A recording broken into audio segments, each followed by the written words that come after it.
Bonjour à tous chers amis, aujourd'hui, je n'ai pas le cœur à la fête. J'ai appris, tout comme vous, il y a quelques jours, la nouvelle de l'expulsion de l'imam Hassani Hussein. C'est définitivement acté.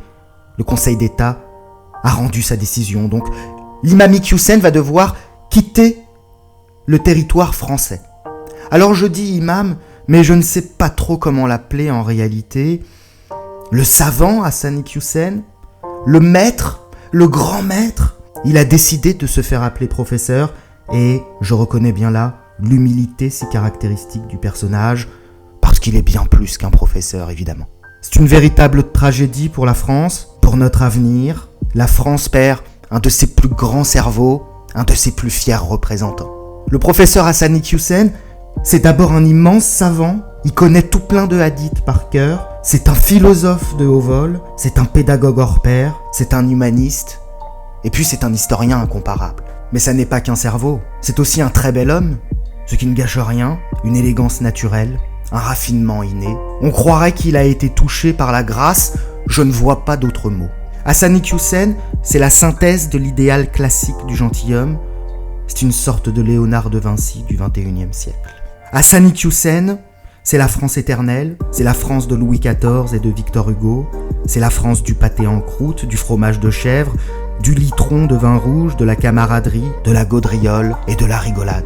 Instinctivement, on a envie d'être son ami, il y a cette proximité qui s'installe tout de suite. L'expulsion d'Hassani Hussein, c'est la République des Lumières qu'on assassine. Alors bien sûr, tenter une résumance de la pensée transcendantale d'Hassani Hussein me paraît impossible, mais deux phrases particulières me reviennent à l'esprit.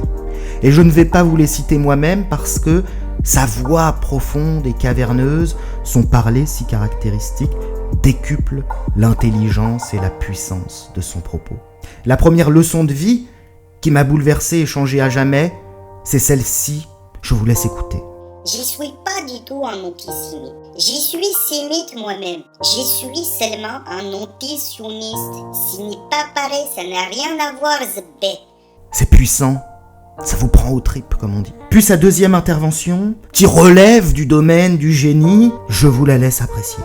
Voilà, les gens ils disent dans le Coran, il y a écrit faut taper les femmes. C'est pas vrai. Wallah al-Adim, c'est pas vrai. C'est une erreur de traduction et une méconnaissance de contexte.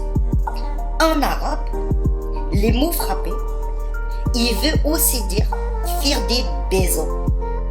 Ça veut dire que quand ta femme n'est pas gentille, tu dois lui faire des baisers. C'est ça les contextes, c'est ça les vrais contextes et c'est ça l'étude sérieuse de notre belle religion qu'est l'islam. Bouleversant. J'ai les larmes qui me montent. Je suis à deux doigts de chialer. Deux interventions d'Hassani Hussein, ça n'est pas suffisant pour saisir la complexité de sa réflexion. C'est pourquoi j'ai décidé d'en partager une troisième. Écoutez. Les gens, les détracteurs de l'islam, ils disent que Mohamed s'est marié avec Aïcha quand elle avait 9 ans. C'est pas vrai. C'est une méconnaissance de la langue arabe et du contexte. Parce qu'en arabe, 9, ça veut aussi dire 24.